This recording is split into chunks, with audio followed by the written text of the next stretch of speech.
Chokes. No, not that sort of choke. RF chokes. The ubiquitous 2.5 millihenry choke that you'll see in lots and lots of valve designs for receivers and transmitters. They are quite hard to come by now, and if you do buy one secondhand, very expensive. Now, what do RF chokes and the philosopher Carl Jung have in common? I'm glad you asked. The philosopher Carl Jung, who was one of the founders of psychoanalysis and dream analysis, often spoke about correspondences. They're those really, really weird coincidences that kind of tell you that the universe is intelligent and it's trying to tell you something. Now, as you well know, if you're a viewer of this channel, I am in the midst of building a single tube transmitter. And I've had lots of very, very helpful comments. Thank you, Tim, for the great information that you've been sending me both in the comment section of the video and also via email. That's most appreciated, and I am taking a lot of it on board, and hopefully it will get me over the line when we get this transmitter going. One of the things that's holding me back, of course, is that the choke that I did wind, this one, is massive, and it's still only about half of what I need to get to 2.5 millihenries, which might be the reason why the oscillator isn't oscillating. Now, I asked the universe for a 2.5 millihenry choke, and the universe has given me a solution. I was listening to the Solder Smoke podcast on YouTube. It's available as a podcast as well, but I normally listen to it on YouTube. And Pete Giuliano, a god of homebrew, was talking about the project that is on his bench. Now, if you haven't listened to Solder Smoke podcast, definitely click on it, listen to it. It is a fantastic podcast. A link below to that video. And they always talk about what's on their bench, and Pete Giuliano was talking about a hybrid rig that he's presently building. Now, for those of you who don't know what a hybrid rig is, my TS520 is the conventional hybrid rig. Back in the 70s, when things started to go solid state, quite often all the stages of the transceiver would be solid state, except for the PA finals and maybe the driver tube as well, because those higher power components were still either hard to come by or very, very expensive to implement in an amateur situation. What Pete Giuliano, of course, has done is he switched that and turned it on its head. He's producing high power with solid state devices, but he's actually using tubes for all the initial stages, which is a fantastic idea. But one of the things that he started to discuss, and this is something that he doesn't do that often, discussions about tube type stuff, was he started discussing the fact that these 2.5 millihenry chokes were ridiculously expensive, $20-30 US, sometimes secondhand, and that he had a solution to providing that type of choke. And I will read off here. He said that if you take an FT82-43 toroid and wind 73 turns onto it, you will have a 2.5 millihenry choke. Now, let's understand something. It will work, and it will work well, especially in the lower frequencies for HF. A pi wound choke, or what they call a universal choke, this is a picture of one, is a type of choke that's wound usually with a Litz wire, and Litz wire is from a German term, Litzendraht, which means woven. So it has lots and lots of tiny little wires to make up the single strand of wire, and they're twisted so that each little tiny individual wire is distributed through the core in different positions as you go along its length. Now, there's lots of reasons for this. One of the reasons is we want to lower the proximity effect and also the skin effect. Now, the proximity effect, I'm going to try and explain this for lay people who don't like lots of physics and mathematics.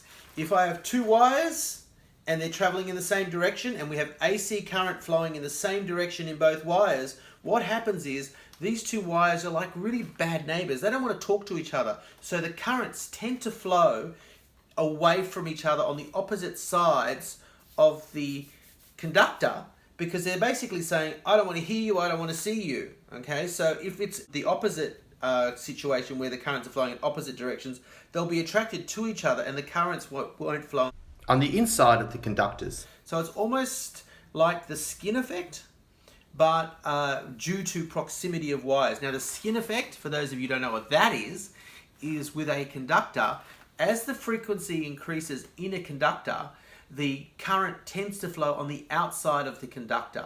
And this has the effect of increasing the resistance of the conductor or the impedance of the conductor. Well, that was a rather crap explanation. You call yourself a teacher? Let's go to the blackboard. Bloody buttons.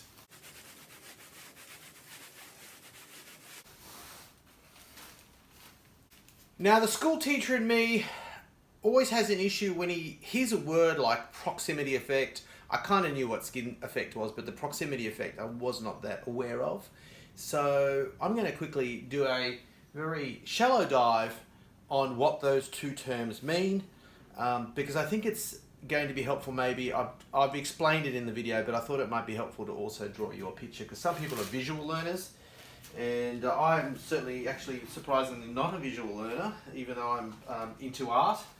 I sort of learn via reading more than anything else, but I will find some chalk here, hopefully that's big enough to do the job.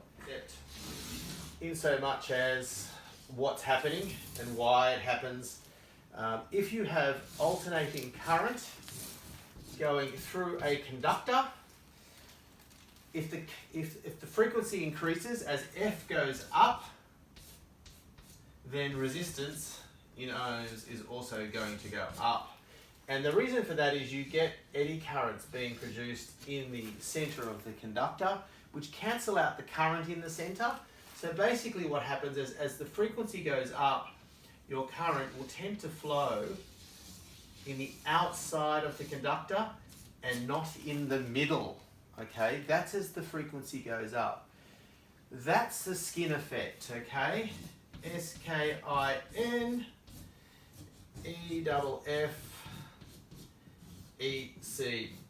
skin effect. Now let's talk about the proximity effect. And this occurs when we have wires that are in the proximity of each other, in other words, close to each other. Now, this applies once again, like the skin effect, to an AC current. And if we have currents that are flowing both in the same direction, so both these conductors are carrying current in the same direction, what will happen is the currents do not want to talk to each other. We have eddy currents being induced in each wire by the magnetic fields of each respective conductor. So what will tend to happen is the current will tend to concentrate on the side that's away from the other conductor. So in this case, you can see here where I'm drawing this very, very dark red. That's the side where we're going to have the most current. So not only are you dealing with a skin effect that's going to be affecting the resistance, like I said, with skin effect, as the frequency goes up, the resistance goes up. Same thing's going to happen with the proximity effect. You've got less and less conductor that the AC current can play on. And so that's going to cause an increase in the impedance. Now, when the currents are flowing in opposite directions, so in this case we're going, one's going this way, one's going that way, instead of separating the currents, what's going to happen is we still can't get away from it, but in this instance, the currents are going to want to be next to each other and not on the other side. So it's the exact opposite of the situation. So with the currents flowing the same direction, they want to be apart, so you're only able to use these sides. If the currents are flowing opposite directions, you've got the inside lane that you can use, but not the outside lanes. So that's basically how this situation works. And like I was saying, the use of Litz wire and special winding patterns, and also using the pi wound technique, so winding in discs, that's more for inter-electrode capacitance as well. But all of those things taken into consideration in a universal pi wound choke is going to result in a choke that is more wideband and is going to have less problematic resonant points and all that stuff. It's going to be a lot better. But hopefully the one I've wound is still going to get me out of trouble. And it's a lot cheaper. So this is a quick unboxing of what I got from Minikits. Let's pop this box open and have a quick look at what I got. First cab off the rank is the FT8243 core, and as you can see, my thumb is giving you a good idea of the size of it. 73 turns on one of those is supposed to give me 2.5 millihenries. So we will find out whether that is true, but in Pete Giuliano and God we trust. Now, having a gander around the Minikit site, we saw a milliamp meter, and he's even given me the hardware for this meter. Now, this is a second-hand meter that was on, I think there was like 2 or 3 of them left, but I thought, you know, I can't remember what the price was, but it was cheap. So I thought, what the heck, let's grab one of those too, because that could be a great meter for a tube transmitter. And we love that old school analog stuff. What else have we got in here? What else have we got? We've got another meter, because they were cheap, and I thought, bugger it. I think I left one on the site, because I just thought, I'm not going to take them all. I think that's bad karma. I needed some of these PL259 to BNCs. I took the, I stole one off my receiver here to put on my dummy load. So I needed one of those. So we've gotten one of those. In fact, hey, like I said, you never know when you're going to need another one. So I got 2 of those, and I think that was it. So that's the haul from Minikits. Let's have a quick look at the haul from the other company, Antique Electronic Supplies, and they are in Tempe, not Tempe, Australia, Sydney, Australia. They're Tempe, Arizona. And tubesandmore.com is their website. I've bought stuff off them before. In fact, they are the company that provided me with the finals for my TS520 when I changed the finals and that. So there's a video on my ham playlist of me going through the process of changing and neutralizing those tubes.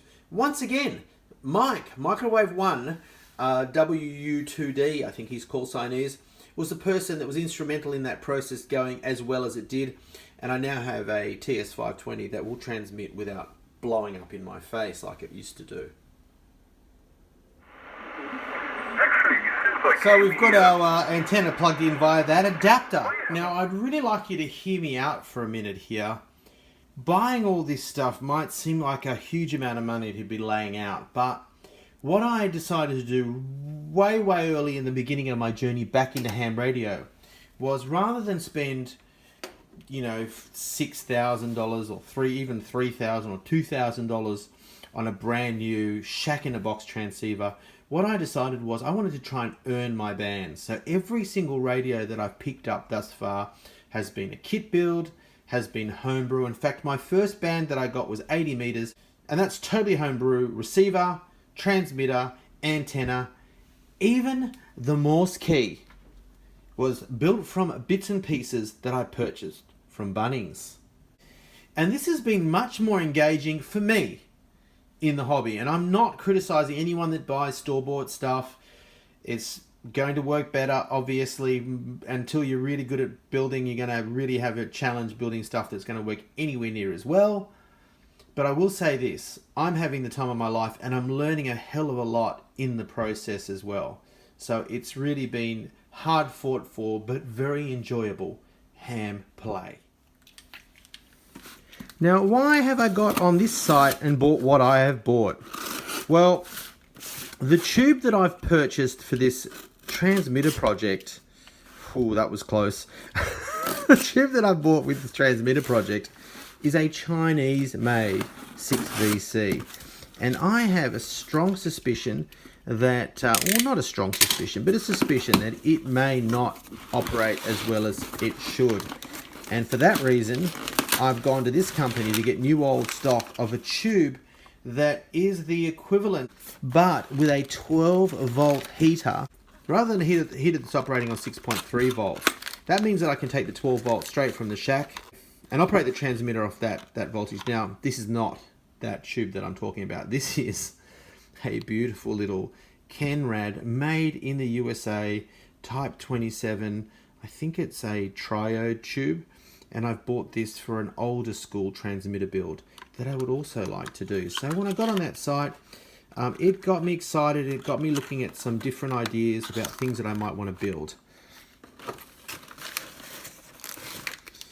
This is a base for that tube. Nice little ceramic base that I can utilize on standoffs. I got 2 of these tubes. Now this is the tube that I think is the one that, God, I can't even remember what I purchased. Yes, this is the tube that's going to replace the 6VC if I have any issues.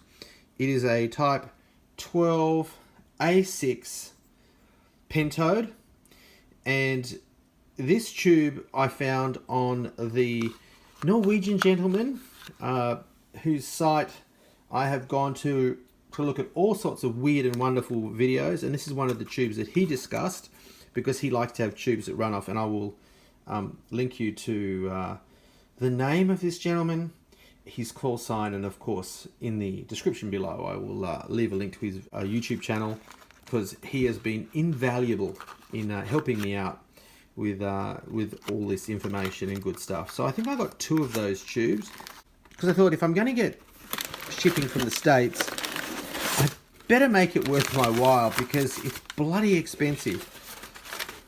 And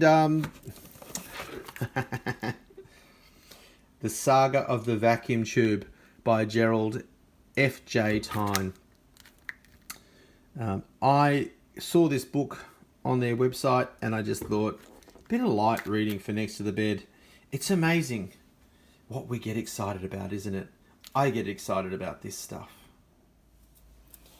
Now, this is 0.4 mil wire. The first time I wound my choke, I probably used thicker wire than I needed, and the reason why I used it was just because it was what I had on hand, which was really dumb because an RF choke is designed to do exactly that. It's to stop the RF from getting through. So it doesn't need to carry a lot of current. In fact, you don't want it to carry a lot of current, so I could have used thinner wire. I need 73 turns. I'm going to, obviously if it was a former that was a round former you could just wind on, I could just wind it straight off the roll. But I have the conundrum of having to take the wire off to wind it on, and I don't know how much I need to take off. Well, the way I'm going to do that is I'm going to wind it 10 turns, and then I'm going to see how many centimeters 10 turns is, and then I'm going to multiply it by 7, and that should give me a little bit of excess at either end as well. That's the plan. There you go, 10 turns. I've marked the beginning and end. I'll unravel this. I said I was going to multiply by 7. I'll multiply by 7 a bit because we need 73 turns, and that will give me the amount or the distance of wire I need to take off this roll to wind this core. I'll wind it from halfway so I can wind in one direction and then in the other direction, so I don't have so much of a cumbersome amount of wire to deal with. Well, if this works out, I'll be able to show you how much wire you need without you having to do this. What a community service. Let's have a look here. Trying not to bump the camera. It's about 22 centimeters. So if we say 7.5 times 22, that'll give us the amount that we need. Well, we did my mathematics, and you know, primary school maths is not really my forte, but it looks like we need about 165 centimeters of this wire to get us to the requisite 73 turns. So I'm going to err on the side of caution and make it about 170, and then we'll see how much we have at the end. And that's what 170 centimeters looks like.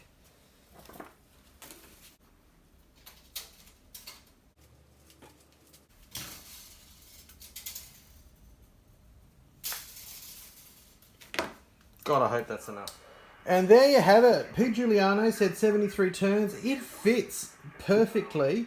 Let's drop it on an LC meter and just make sure that we're close to the inductance that we require. Well, there you have it. It's giving me 2.6. I'm going to take a couple of windings off and see if we can get it to read 2.5.